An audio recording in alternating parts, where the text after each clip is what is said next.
সারা দুনিয়ার মুসলিমরা কুরবানি করে পশু হত্যা করে, অযথা তারা পশু এত লাখ লাখ কোটি কোটি পশুকে তারা হত্যা করছে। গরু জবাই করে, ছাগল জবাই করে, উট বকরি এগুলা তারা হত্যা করছে অযথা। এটা কোনো ধর্ম হতে পারে না। তাহলে আমি বলি শুনেন, মুসলমান যারা আজকে যে নাস্তিকরা এই কথা বলে যে মুসলমান উৎসবের নামে গরু জবাই করে, ছাগল বকরি উট জবাই করে, অযথা তারা পশু হত্যা করে, তাদেরকে বলি শুনো, তোমরাও তো তোমাদের ধর্মের মধ্যে যে ধর্মের মধ্যে আসো, তোমরাও কিন্তু অনেক ধর্মের মধ্যে অনেক জিনিস জবাই করে তোমরা বপন করো, খাও।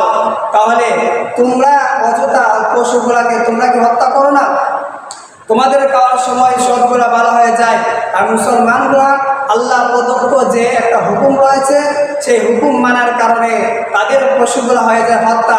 আর তোমাদের ধর্মের মধ্যে যদি তোমরা পালন করো, তোমরা যদি পশুগুলা জবাই করো, তাহলে তোমাদের সেই ধর্ম মতো হয়ে যায় হালাল।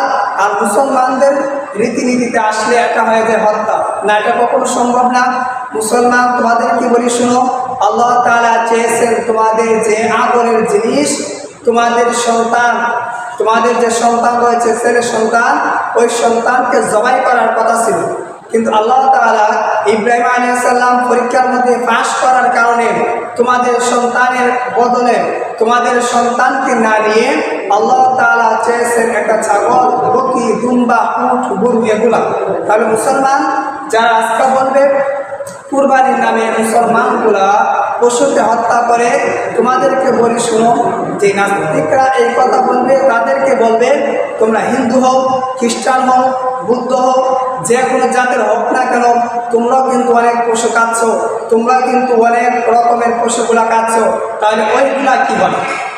আর আপনি যদি কুরবানি করেন, তাহলে আল্লাহ তাআলা এই কুরবানির মাধ্যমে আপনার যে সন্তান ছিল, এই সন্তানকে আল্লাহ পছন্দ না করে বরং আপনার যে একটা বকরি রয়েছে, পশু রয়েছে, তাকে আল্লাহ গ্রহণ করলেন।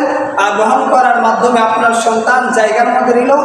আর আল্লাহ তাআলা কোরআনের মধ্যে বলেন, লা ইয়ানালুল্লাহা লুহুমুহা ওয়ালা দিমাউহা ওয়ালাকিন ইয়ানালুহু তাকওয়া মিনকুম। আল্লাহ তাআলা বলেন যে কুরবানি যে তোমরা করবা, পশুদের জবাই করবা, এর গোশত, এর রক্ত কোনো কিছুই আমি গ্রহণ করব না, আমার কাছে আসবে না। বরং একমাত্র আমি দেখব তোমাদের তাকওয়া, তোমাদের যে নিয়তগুলো আছে, এই নিয়তগুলো আমি দেখব।